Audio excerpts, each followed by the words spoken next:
Assalamu alaikum class 7. Welcome to this first online lecture of social studies after the beginning of your classes. I am your teacher Sara Nadeem. I hope आप सब लोग खैरियत से होंगे, ठीक ठाक होंगे. Today in this lecture we're going to start chapter number 3 which is main agricultural products of the Muslim world. इसमें हमने बेसिकली ये चैप्टर नंबर 3 में पढ़ना है कि वो कौन से मेन एग्रीकल्चर प्रोडक्ट्स है जो मुस्लिम वर्ल्ड में सबसे ज़्यादा प्रोड्यूस होते हैं, इंपोर्ट होती है, उनकी एक्सपोर्ट होती है. उन चीज़ों को हमने इस चैप्टर में स्टडी करना है. हम कंट्रीज़ का भी देखेंगे कौन सी मुस्लिम कंट्रीज़ में क्या चीज़ कितनी ज़्यादा प्रोड्यूस हो रही है. इस परस्पेक्टिव से हमने चैप्टर नंबर 3 को स्टडी करना है. और आप लोगों को फर्स्ट लाइन है इस बुक के चैप्टर की, agriculture is the main occupation of majority of people living in the Muslim world. कि मेनली जो बहुत सारे लोग हैं उनका जो ऑक्यूपेशन है मेन मुस्लिम वर्ल्ड मुस्लिम कंट्रीज में लोगों का वो एग्रीकल्चर ही है. तो एग्रीकल्चर प्रोडक्ट्स बहुत सी तरह के बहुत सी वैरायटी के मुस्लिम कंट्रीज प्रोड्यूस करती हैं.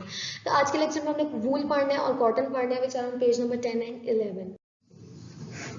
So first one, wool. Wool is basically the best textile for ordinary clothing, especially in temperate climate. के सबसे पहली चीज़ तो बेस्ट टेक्सटाइल होता है आम कपड़े पहनने की, जो हम पहनते हैं आम क्लोथिंग होती है उसके लिए. उसके अलावा टेम्परेट क्लाइमेट वो क्लाइमेट होता है जिसमें एक नॉर्मल सा टेम्परेचर होता है, ना बहुत ज़्यादा गर्मी होती है, हल्की फुल्की बारिश होती हैं और हल्का फुल्का ठंडा टेम्परेचर होता है. तो टेम्परेट क्लाइमेट में पहनने के लिए बहुत एक बेस्ट क्लोथिंग होती है. फिर वुलन क्लोथ जो है सबसे ज़्यादा यूज होते हैं. वुलन क्लोथ का एक बेनिफिट होता है उनको पहनने का, contains small air pockets which keep the body warm. कि इनके अंदर छोटी छोटी सी ना गैप होता है. आप देखोगे ना वुल को कि अगर आपने कभी स्वेटर्स देखे बहुत खुले खुले से होते हैं, मतलब वो बहुत एयरी से होते हैं, उनमें गैप्स बहुत ज़्यादा होते हैं. उनका थ्रेड बिल्कुल ऐसे साथ साथ नहीं होता जैसे हम जो कपड़े पहनते हैं यूजली शर्ट्स वगैरह या कुछ भी इस तरह के नॉर्मल कपड़े पहनते हैं उनका होते हैं. तो उसमें क्या होता है उसके गैप्स में जो है ना एयर इकट्ठी हो जाती है, और एयर जब इकट्ठी हो जाती है ना उन गैप्स को सील कर देती है, मतलब बंद कर देती है, जिसकी वजह से हमारी बॉडी जब हम वो कब पहनते हैं तो हमारी बॉडी की हीट जो है ना अंदर ही रहती है. वो एयर बंद करके वो जगह को बंद कर देती है और हीट को हमारी बॉडी की हीट को निकलने नहीं देती बाहर, जिसकी वजह से हम लोग की बॉडी जो है गर्म रहती है और हम सर्दियों में इसको पहनते ज़्यादा इन वुलन क्लोथ्स को. इफ क्रस्ट अगर उसको सुकेड़ के कुचल के रख दिया जाए ना तो भी मोड़ तोड़ के जैसे मर्जी रख दें, लेकिन थोड़ी देर बाद आप उसको पकड़ेंगे उसको बिल्कुल वैसे ही सही हो जाएगा, उस पर कोई सिल्वरटी नहीं पड़ी हुई होंगी. तो इसका ये भी बेनिफिट है कि ओरिजिनल स्टेट में फौरन से वापस आ जाता है. उसके अलावा हाईएस्ट क्वालिटी वूल जो होता है वो कजाकिस्तान में जो शीप होती हैं उनसे लिया जाता है. उनकी शीप का जो स्किन होती है, शीप का जो वूल होता है बहुत बेस्ट क्वालिटी का होता है.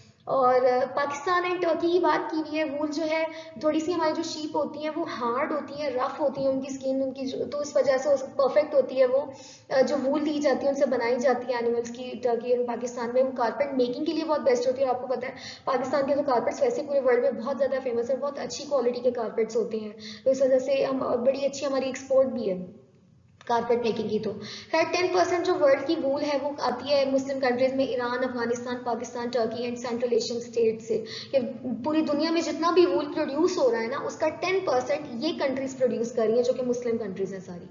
खैर ये शीप है, शीप की जो स्किन होती है इसको उतार के इससे वूल लिया जाता है. इस तरह से ऊन होती है, ये ऊन भी बनती है जिससे स्वेटर वगैरह बनाए जाते हैं.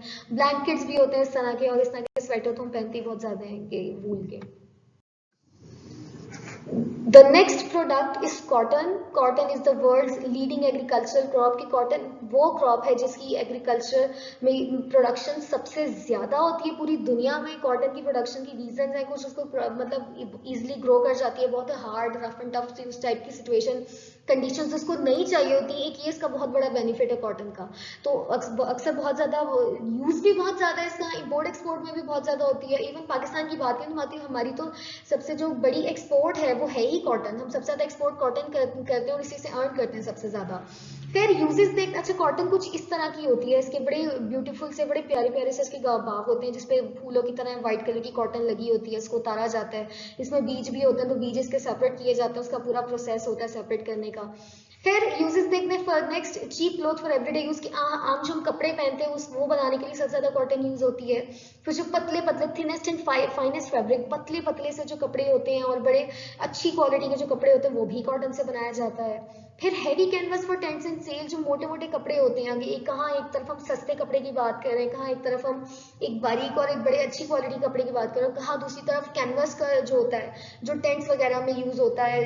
टेंट्स का आपने कभी नोटिस किया हो, बहुत मोटा सा कपड़ा होता है जो कैंपिंग वगैरह में टेंट यूज होते हैं. जैसे यहाँ पे एक टेंट मैंने शो किया है, एक पिक्चर लगाई हुई है, इनका बड़ा मोटा सा रफ सा कपड़ा होता है, वो भी इवन कॉटन से बना होता है. तो कॉटन का इतना डाइवर्स यूज है। इवन सेल्स में आप एग्जांपल दी, जो शिप, बड़े बड़े शिप यूज होते हैं बड़े बड़े बहरी सफर में जाने के लिए, वहां पे उन शिपों में बड़ा सा क्लॉथ यूज किया जाता है जो कि एयर की डायरेक्शन को, शिप की डायरेक्शन को कंट्रोल करने के लिए यूज किया जाता है। तो वो भी जो क्लॉथ होता है वो कॉटन से ही बना होता है। तो कॉटन के इतने बेनिफिट हैं।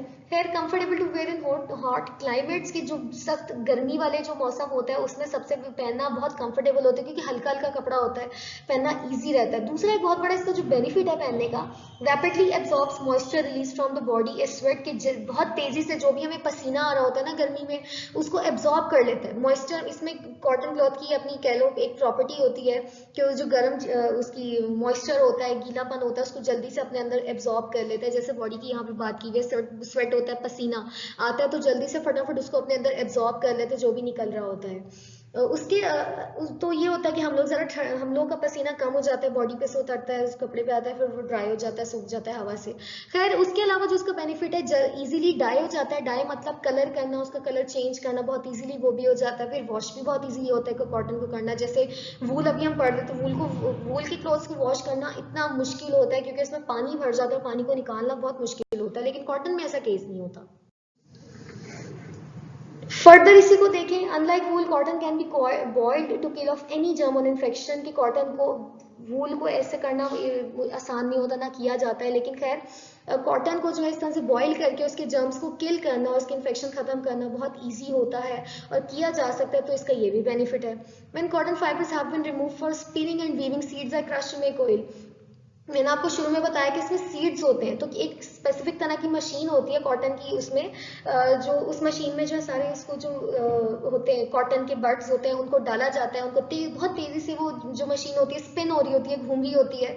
उसके जितनी तेजी से वो घूमती है, सीड्स जो होते हैं उसकी दीवारों पे लगते हैं और वो नीचे गिर जाते हैं। जबकि रुई का वेट ज्यादा कुछ होता नहीं है, एरी एरी सी तो होती है, वो ऊपर रह जाती है, वो अलग रह जाती है। तो सीड्स को नीचे से अलग कलेक्ट कर लिया जाता है और कॉटन को अलग कर दिया जाता है, जिससे फिर फर्दर कपड़े धागा बनता है और कपड़े बनते हैं।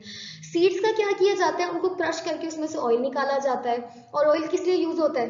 कुकिंग के लिए। कुकिंग ऑयल जो होता है बहुत ज्यादा मतलब कॉटन का ऑयल निकाला जाता है जो कुकिंग के लिए यूज होता है, वो किया जाता है। मतलब कोई भी चीज वेस्ट नहीं होती है। नेक्स्ट सेकेंड, जो क्रश सीड के बाद एक रिमेन्स बच जाते हैं, बहुत ड्राई सा एक चीज बच जाती है, कह लो भूसी टाइप का, वो जो कुछ पार्ट बच जाता है सीड्स का, एनिमल फीडिंग के लिए बहुत अच्छा होता है, जानवरों को दिया जाता है, जानवरों को भी खाते हैं वो। फिर उसके बाद मुस्लिम कंट्रीज जो है 20% जो दुनिया का कॉटन है वो प्रोड्यूस कर रही है। मतलब मुस्लिम कंट्रीज में अच्छी खासी प्रोडक्शन है, वरना दूसरी कंट्रीज में भी बहुत ज्यादा है। इवन यूएसए में बहुत अच्छी प्रोडक्शन है कॉटन की, इनके बहुत बड़े बड़े कॉटन फील्ड्स हैं। China is the leading producer of cotton. खैर, leading cotton growing countries in this region, मतलब मुस्लिम कंट्रीज में सबसे ज्यादा जहाँ कॉटन प्रोड्यूस हो रही है, इजिप्ट में, पाकिस्तान में हमारी तो ऑब्वियसली सबसे बड़ी एक्सपोर्ट जो है कॉटन है। फिर टर्की में, उज्बेकिस्तान में, सूडान में, इन कंट्रीज में कॉटन की प्रोडक्शन बहुत ज्यादा है। नेक्स्ट थे इन्फोबॉक्स साइड पे। China is the world's largest producer of cotton की, चाइना दुनिया का सबसे बड़ा प्रोड्यूसर है कॉटन का। उसके साथ साथ ही Pakistan is the world's fourth top producer of cotton. अगर पूरी ओवरऑल पूरी दुनिया में देखा जाए तो हम चौथे नंबर पे आते हैं कॉटन प्रोडक्शन में। लेकिन अगर सिर्फ और सिर्फ मुस्लिम कंट्रीज में देखा जाए तो हम लोग सबसे टॉप मोस्ट, मतलब सबसे पहले नंबर पे आते हैं मुस्लिम कंट्रीज में। ये डिफरेंस है। ये ऑब्जेक्टिव के लिए आपने छोटी छोटी चीजें लर्न करनी है, यूजेस आपने इनमें सबके लर्न करने हैं, जो भी आपको यूजेस का पूछा जा सकते हैं, right, any two use of cotton या इस तरह से कुछ भी, तो आपको ये पता होना चाहिए। जो लार्जेस्ट कंट्री प्रोड्यूसिंग कंट्रीज हैं वो पता होनी चाहिए आपको। यहाँ से इस टाइप का ऑब्जेक्टिव जो इस चैप्टर से आपने लर्न करना है। So that's all for now. This is our today's lecture. Thank you for listening. Allah Hafiz.